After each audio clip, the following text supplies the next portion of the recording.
More than a year later, using the M2 13-inch MacBook Air, here are some pros and cons.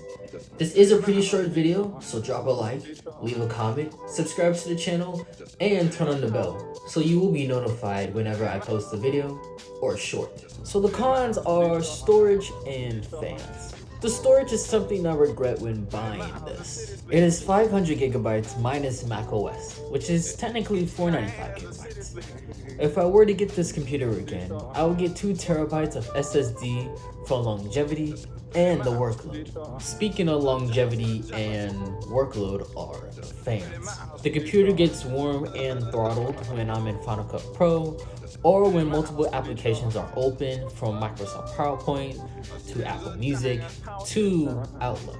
Instead of the fans being on the side of the computer, it's on a hinge between the top of the keyboard and the bottom of the screen.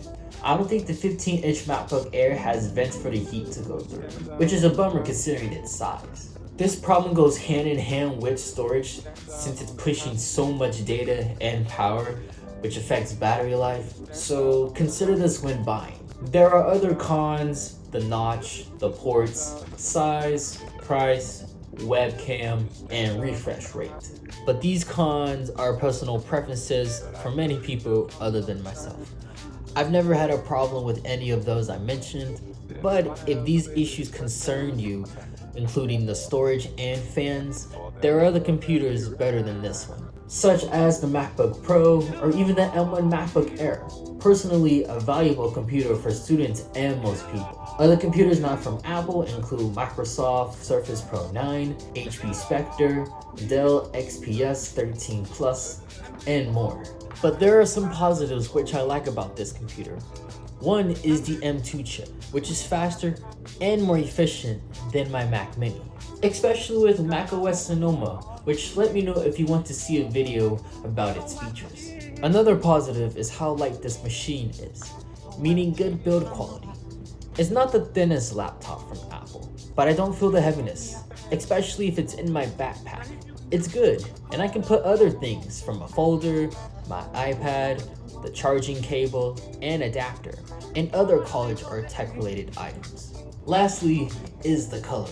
I got midnight, and I know other reviewers and people don't like this color because of the fingerprints, which I understand and can agree to.